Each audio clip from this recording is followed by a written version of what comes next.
오늘 본문은 여호수아와 이스라엘 백성들이 가나안 땅에 들어와서 첫 전투인 여리고 성을 점령하는 이야기를 하고 있습니다. 여호수아와 이스라엘 백성들이 가나안 성에 들어가자마자 난공불락의 요새인 여리고 성을 점령하는 이러한 임무를 맡게 되었습니다.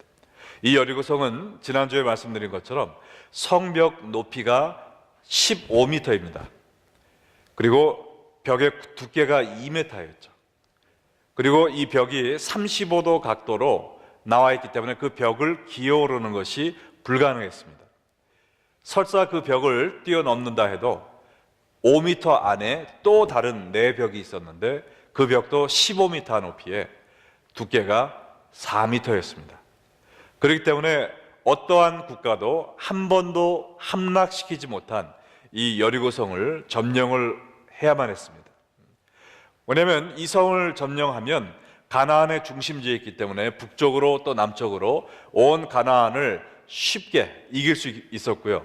만약에 이 첫 싸움에서 실패하게 되면 모든 가나안 민족들이 그들을 우습게 보고 함께 연합해서 그들을 공격해서 이스라엘의 존폐가 위기가 오는, 존폐 자체가 문제가 되는 큰 위기를 맞이할 수 있었습니다. 이런 상황 가운데 하나님께서는 여호수아에게 내가 이 성을 너에게 주었다라고 말씀을 해주셨습니다. 정말 그에게 큰 힘과 용기가 되는 하나님의 말씀이었죠. 그 성이 아무리 강하고 튼튼하다 할지라도, 아무리 훈련된 군사를 많이 갖고 있다 할지라도 내가 너와 함께하고 내가 너로 하여금 이 성을 점령하게 할 것이라 라는 약속의 말씀을 주신 것입니다. 우리 인생에도 얼마나 여리고성이 많이 버티고 있습니까? 우리의 직장에 여리고성이 있습니다. 가정에 여리고성이 있습니다.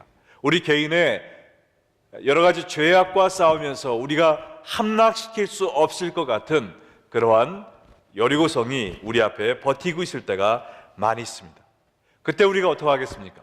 도망가겠습니까? 하나님의 음성을 들어야 되죠. 내가 이 성을 네 손에 넘겨주었느니라. 하나님의 백성에게 승리를 약속하신 하나님의 음성을 들으시기 바랍니다. 자, 그러면 하나님은 어떤 방법으로 이스라엘 백성들에게 이 여리고성을 넘겨주셨는가? 오늘 이 말씀을 드리면서 여러분 삶 속에 있는 어떠한 거대한 그러한 영적인 장애물, 그 무엇이든지 점령하시고 정복하시고 승리하는 여러분 되시기를 주의 이름으로 축원합니다. 첫 번째 우리가 배울 수 있는 진리는 뭐냐면 침묵하고 하나님의 말씀을 따라 전진하라는 것입니다. 침묵하고 하나님의 말씀을 따라 전진하라. 여호수아 6장 8절과 9절에 보면 여호수아가 백성에게 이르기를 마침에 제사장 7은 양각 나팔 7을 잡고 여호와 앞에서 나아가며 나팔을 불고 여호와의 언약궤는 그 뒤를 따르며 그 무장한 자들은 나팔 부는 제사장들 앞에서 행진하며 후군은 궤 뒤를 따르고 제사장들은 나팔을 불며 행진하더라. 이 행진하는 모습을 보면은요, 하나님의 언약궤를 중심으로 행진이 이루어지고 있음을 볼 수 있습니다. 제사장들이 나팔을 불며 언약궤를 둘러싸고 앞으로 나아갑니다. 그리고 군사들은 그 앞에와 그 뒤를 에워싸며 여호와의 법궤를 보호하면서 성을 돌고 있습니다. 이 언약궤 안에는 뭐가 있습니까? 십계명을 써주신 그 두 돌판이 있었고, 만나가 들어있던 금 항아리가 있었고, 또 아론의 쌍난 지팡이가 있었습니다. 이 언약궤는 하나님의 말씀을 상징하고 또 하나님의 임재를 상징하던 것이었습니다. 그래서 이 여리고성을 함락하기 위해서 하나님의 말씀대로 이 성을 돌 때 언약궤를 중심으로 행진을 했던 것이죠. 이처럼 우리 중심에 하나님이 계시고 하나님의 말씀이 계실 때 우리가 영적 전쟁에서 승리할 수 있는 것입니다. 우리가 아무리 내가 이제 기도를 많이 하고 성경을 많이 읽었으니까 내가 이 정도는 이길 수 있겠지라고 내 힘으로 싸우려 하면 백전백패하기 마련입니다. 우리는 하나님의 말씀을 의지하고 하나님의 임재를 의지하며 나갈 때만 승리할 수 있음을 믿으시기 바랍니다. 역대상 13장 14절에 보면은요, 하나님의 교회를 잊어버리고 하나님의 언약궤가 다시 돌아올 때 오벳 에돔이라는 사람의 집에 있었어요. 그 언약궤가 3개월 동안 거기 있었는데 그 결과로 어떤 일이 있었는가? 오벳 에돔의 집과 그 모든 소유에 하나님께서 복을 주셨다 그랬습니다. 우리의 삶 속에서도, 우리의 가정에서도 이 하나님의 언약궤가 있어야 됩니다. 하나님의 임재하심이 있어야 되고요, 하나님의 기름 부으심이 있어야 되고, 하나님의 말씀이 있어야 됩니다. 하나님의 언약궤가 있는 가정은 하나님이 축복하십니다. 하나님의 언약궤를 지니고 사는 성도들은 승리하게 해주십니다. 하나님의 언약궤를 중심으로 하는 사업체는 하나님이 크게 번성하게 해주신다는 것입니다. 여러분, 세계에서 교통사고가 제일 많은 나라가 어느 나라인지 아세요? 여러분이 잘 아는 나라인데요, 한국입니다. 네, 불명예스러운 1위가 여러 가지가 있는데 그 중에 하나가 교통사고가 제일 많은 나라가 한국이래요. 자, 그러면 교통법규를 세계에서 제일 안 지키는 나라가 어느 나라일까요? 한국이죠. 네. 그 교통사고가 그렇게 많은데 그 이유가 90%의 사고가 교통법규를 지키지 않아서 나는 사고라고 합니다. 한국에서 운전해 보신 분들은 알겠지만 신호등이 있으나 마나요. 그냥 빨간불여도 확확 지나가고, 안 지나가고 서 있으면 뒤에서 빵빵 됩니다. 그렇죠? 특별히 아침하고 저녁 때 구급차가 아무리 앵앵대고 와도 안 비켜줘요.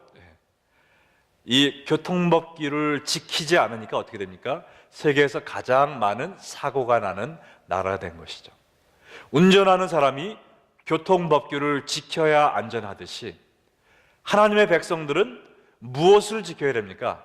하나님의 말씀을 지켜야 안전하게 살 수 있다는 것입니다. 우리가 하나님의 백성이라고 하면서 우리에게 주신 영적 교통법규인 하나님의 말씀을 지키지 않으면 우리가 어떻게 승리할 수 있겠습니까? 우리는 하나님의 언약궤를 우리 가슴속에 모시고 하나님의 말씀을 우리의 삶에 지니고 무엇을 하든지 어떤 영적 싸움에 임하든지 하나님의 말씀 중심으로, 하나님 중심으로 우리가 행진할 때 승리할 수 있음을 믿으시기 바랍니다. 근데 한 가지 좀 신기한 거는요, 여기 보니까 여리고성을 돌 때 한마디도 입을 뻥끗하지 말라고 그랬어요. 입을 함구하고 가라고 그랬습니다.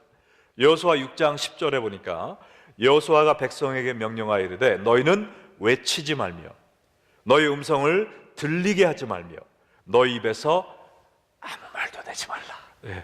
조용하라 그랬지. 그리하다가 내가 너희에게 명령하여 외치라 하는 날에 외칠지라 하고. 왜 그랬을까요? 왜 아무 말도 하지 말라고 그랬을까요? 만약에 여리고성을 함락시키기 위해서 싸움한다고 나갔는데 그 장군이 얘기하기를 지금부터 우리는 이 성을 함락시킬 것이다, 우리의 방법은 뺑뺑이 도는 것이다 하면은 이 사람들이 가다가 옆에 사람하고 무슨 얘기 할까요? 궁시렁 된다고 그런가요? 불평불만하면서 이거 말 돼? 이거 지금 우리 뭐 하는 거야? 저 여리고 사람들 우리 보면서 웃는 것 좀 봐. 이래가지고 성이 무너지겠어? 하면서 불평불만만 늘어놓지 않겠습니까? 그러니까 하나님께서 인간의 생각을 말하지 말고 부정적인 그러한 얘기하지 말고 하나님의 말씀만 바라보고 쫓아나가라는 것입니다. 인간의 입은 함구하고 하나님의 말씀만 믿고 쫓아나가라는 것이죠. 그리스도인의 경건 훈련 가운데 가장 중요한 것이 뭐냐? 침묵의 훈련이라고 생각합니다. 뭐냐면 우리가 침묵해야 하나님의 음성을 들을 수 있거든요. 내가 내 생각을 너무 먼저 얘기해버리면 하나님의 음성을 들을 수가 없습니다. 많은 사람들이 내가 먼저 말하기 때문에, 나의 인간적인 생각 또 내 생각대로 말하고 행동하기 때문에 하나님의 말씀을 듣지를 못합니다. 하나님의 말씀대로 행하지를 못합니다. 옛날에 이스라엘에게 어떤 일이 있었습니까? 여기 민수기 21장 5절에 보면 광야에서 행하다가 물과 식량이 없었어요. 그때 막 불평과 원망을 늘어놓기 시작합니다. 거기에 대한 결과가 뭐였죠? 불뱀이 그 사람들을 다 물어버렸어요. 그래서 막 쓰러져서 죽기 시작했습니다. 여러분, 원망과 불평의 결과는 불뱀에게 물려서 죽는 것입니다. 영적 싸움에서 패배하는 것입니다. 안 된다는 말, 이거는 못한다는 말, 그리고 원망하고 불평하는 말은 우리의 입에서 싹 쥐어버리고 오직 하나님의 말씀만 믿고 전진하는 것입니다. 이것이 우리가 영적 싸움에서 승리하는 첫 번째 길입니다. 하나님의 언약궤를 따라, 하나님의 말씀을 따라 침묵하고 전진하는 것입니다. 여러분 삶 속에서 어떠한 어려움이 있든지 간에 여러분 인간적인 생각으로 이거는 틀렸어, 더 이상 희망이 없어, 소망이 없어, 여기까지야 라고 부정적인 말씀을 하지 마시기 바랍니다. 이래가지고는 안 돼 하면서 원망과 불평하는 말을 하지 마시기 바랍니다. 그 있는 환경에서 과연 하나님의 말씀은 무엇이라고 말씀하시는가? 하나님은 내가 어디로 향하기를 원하시는가? 그 방향만 바라보고 묵묵히 쫓아가는 거예요. 내가 보기에는 전혀 가망성 없어 보여도 하나님이 하시면 거기에는 승리가 있음을 기억하시기 바랍니다. 자, 그래서 우리가 영적 싸움의 첫 번째, 침묵하고 하나님의 말씀을 쫓아가는 것입니다. 두 번째는 인내하고 끝까지 순종하라는 것입니다. 인내하며 끝까지 순종하라. 12절로 14절 보시겠어요? 또 여호수아가 아침에 일찍 일어나니 제사장들이 여호와의 궤를 메고 제사장 7은 양각 나팔 7을 잡고 여호와 궤 앞에서 계속 행진하며 나팔을 불고 무장한 자들은 그 앞에 행진하며 후군은 여호와의 궤 뒤를 따르고 제사장들은 나팔을 불며 행진하니라.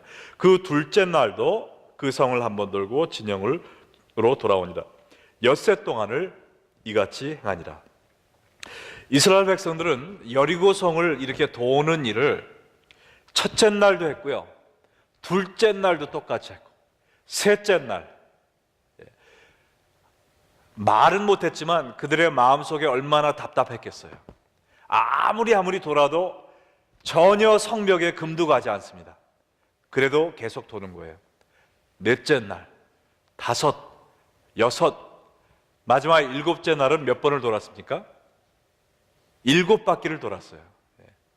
그러면 몇 바퀴를 도는 거예요? 6 더하기 7은 13바퀴를 도는 것입니다. 13바퀴를 돌았는데도 아무런 기미가 안 보여요. 그럼에도 불구하고 끝까지 인내하고 순종하는 것입니다.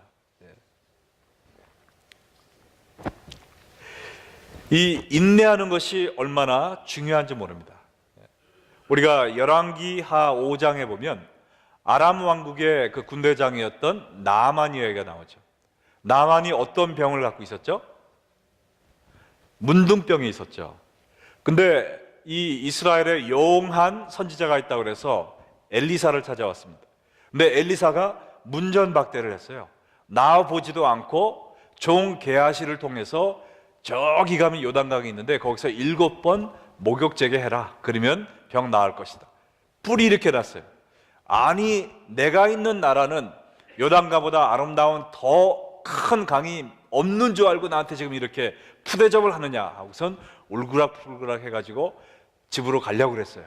그때 부하들이 아니, 목욕 3번, 7번 하는 게 뭐가 그렇게 힘듭니까? 한번 해봅시다 해서 마음을 돌리고 요단강에 가서 목욕을 하기 시작했죠. 한 번 목욕하고 나왔습니다. 막 살펴보지 않았겠어요? 그대로 있는 거예요. 막 끌어올리기 시작하겠죠. 나 갈래! 부하들이 막 잡아요. 2번째 했습니다. 3번째. 아니, 7번 하면은 완전히 치료받는다면 서너 번 씻었으면 뭔가 기미가 보여야 되잖아요. 근데 아무런 기미가 보이지 않습니다. 5번, 6번을 하고도 막 욕을 해야되는지 모르겠어요. 그러나 7번을 목욕하고 나니까 그때 그의 피부가 어린아이의 피부와 같이 되었더라 그랬습니다. 할렐루야.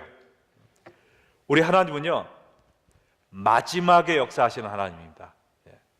점차 좋아지는 게 아니고요, 점점 더 안 좋아 보이는데 거기서 실망하지 않고, 거기서 불신앙을 갖지 않고, 거기서 불평불만하지 않고 계속 믿음을 가지고 끝까지 인내하며 순종할 때 어느 날 한순간 마지막에 역사하시는 하나님이라는 거예요. 예수님의 삶을 보세요. 우리를 구원하시기 위해서 메시아로 오셨습니다. 예수님이 점점 세력이 늘어나고 그 다음에 정권을 가지시고 그런 게 아니잖아요. 점점 더 핍박을 받으십니다. 점점 이 힘과 능력과는 도무지 상관이 없는 사람이 돼요. 더 아주 푸대접을 받고 핍박을 받으시고 그 다음에는 십자가에 달려서 완전히 죽어버리셨습니다. 완전히 소망이 끊어진 것처럼 보였어요. 그러나 그때 믿음을 가지고 계속 기도하는 사람들에게 예수님의 부활의 능력이 나타났잖아요. 예수님이 돌아가셨다가 부활하심으로 말미암아 더 큰 역사를 이루신 것입니다. 우리의 삶에, 우리의 가정, 부부 생활에, 우리의 가정에 있는 자녀들 문제가, 아니면 우리 사업이, 또 인간관계가 점점 더 나빠질 수가 있습니다. 기도함에도 불구하고 망해가는 것 같아요. 그러나 하나님은 인내하는 믿음을 보기 원하십니다. 인내하는 순종을 보기 원하세요. 그러다가 하나님의 날에 하나님이 하루아침에 바꿔주십니다. 중간에 포기하지 마시기 바랍니다. 아무리 힘들고 어려운 일이 있어도 포기하지 않고 끝까지 믿는 자에게 하나님께서 역사하심을 믿으시면 아멘 하시기 바랍니다. 여러분, 타머스 마너건이라는 사람에 대해서 들어보셨는지 모르겠어요. 이 사람은 아주 불우한 환경에서 자라났어요. 고아원에서 자라났습니다. 그러다 어떻게 해서 학교를 졸업하고 군대에 갔다 왔어요. 근데 형이 있었는데 그 형이 조그만 피자 가게를 사놔서 형하고 같이 피자 가게를 하는데, 생전 안 해본 일을 하니까 피자 가게가 잘 안 되는 거예요. 이거를 그냥 문 닫아야지, 아니 하루만 더 해보자, 한 달만 더 해보자 하면서 닫을까 말까 하면서 그러나 기도만 하면 하나님께서 포기하지 말라는 마음을 주시는 거예요. 근데 이 타머스라는 사람이 고아원에서 예수님을 믿었습니다.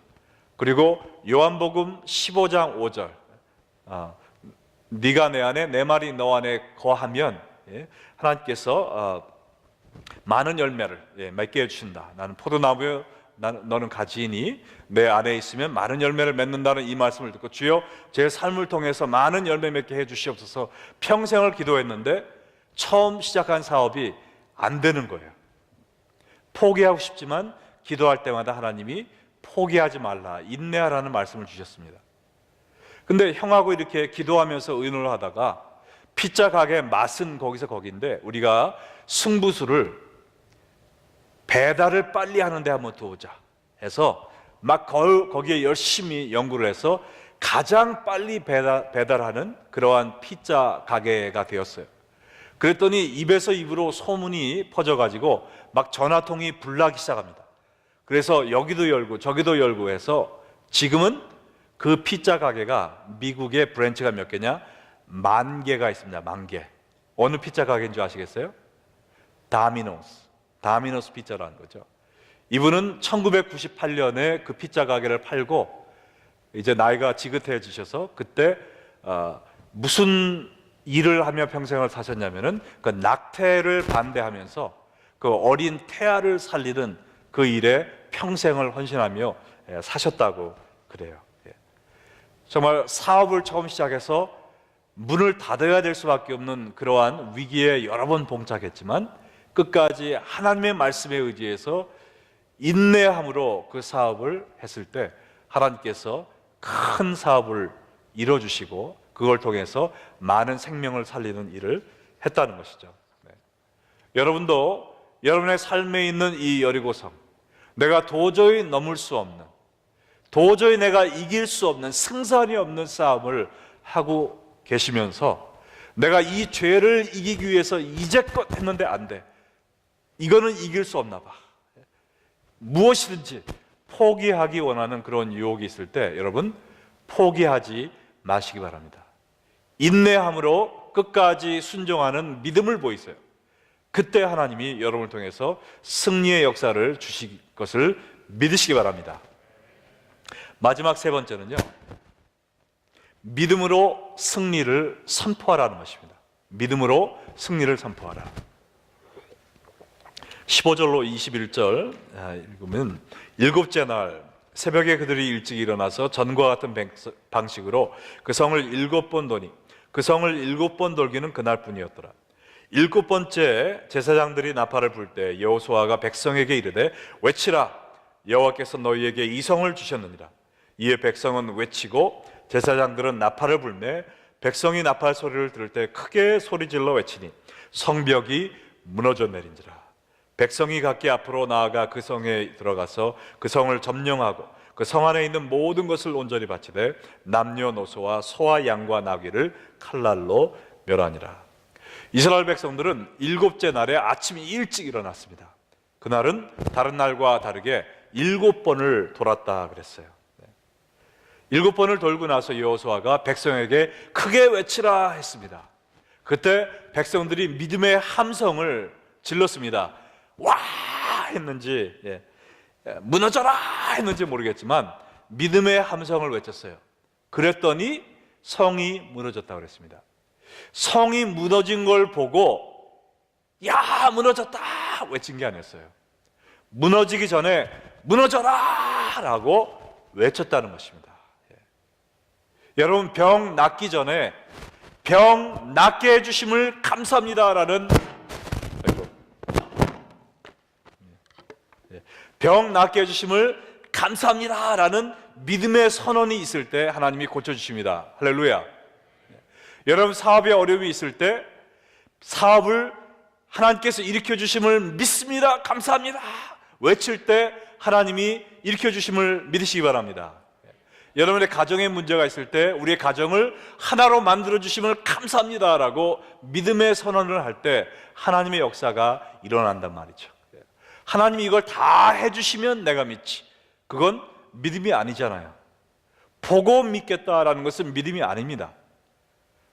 내가 지금 비록 패배만 경험하고 있지만, 계속 거듭해서 두드려 맞고 있지만 하나님이 나에게 승리를 주실 것을 믿습니다. 나는 하나님의 아들이고 하나님의 딸이며 하나님께 속한 백성이기 때문에 하나님이 나를 구해 주실 것을 믿습니다 라고 믿음의 선언을 하는 거예요. 함성을 지르는 것입니다. 하나님께 감사하는 거예요. 이 백성들도 여리고성을 돌 때 아무 말 하지 말고, 그러나 한 가지 소리가 났습니다. 뭡니까? 계속해서 나팔 소리가 났거든요. 나팔 소리. 하나님을 찬양하는 나팔 소리가 계속 울려 퍼졌습니다. 이것은 무엇입니까? 정말 내 앞에 여리고성이 버팅기고 있지만 하나님을 계속 찬양하라는 겁니다. 하나님을 계속 감사하라는 거예요. 그 하나님의 말씀만 듣는 것입니다. 하나님의 능력만 내가 계속 바라보는 거예요. 그리고 믿음으로 내 앞에 있는 여리고성아 무너질지어다 라고 믿음으로 선언하시는 것입니다. 바로 그때 역사가 일어난다는 것이죠. 고고학자들은 이야기하기를 이 여리고성이 함락되었을 때 큰 지진이 일어났다고 합니다. 여러분 생각해 보세요. 성아 무너져라 라고 외칠 때 지진이 일어났습니다. 그게 우연의 일치였을까요? 아니면 하나님의 역사일까요? 안 믿어지세요? 우연의 일치일까요? 하나님의 역사였을까요? 하나님의 역사죠. 네. 믿음으로 하나님의 말씀을 따라 전진하고, 그 다음에 두 번째가 뭐였죠? 인내하며 끝까지 순종하고, 그게 믿음이잖아요. 그리고 믿음으로 승리를 선포할 때, 그때 하나님의 역사가 일어난다는 것입니다. 여러분 삶 속에 어떤 문제가 있는지 모르지만 여호수아와 갈렙이 그 처음에 가나안 땅을 보고 그들은 뭐라고 그랬습니까? 다른 10명은 우리가 메뚜기 같다라고 얘기했지만 그 사람들은 그들이 우리의 밥이다라고 얘기했습니다. 여러분의 문제를 쳐다보시고 이 문제는 내 밥이다, 내가 하나님이 주시는 능력으로 삼켜버릴 수 있다, 한 입에 삼켜버릴 수 있다라는 믿음의 선포를 하심으로 여러분 앞에 있는 여리고성을 점령하시고 하나님이 주신 약속의 땅에 들어가셔서 하나님께 영광을 돌리며 또 많은 사람들에게 하나님의 승리의 능력과 기쁨을 전하는 여러분 되시기를 주님의 이름으로 축원합니다.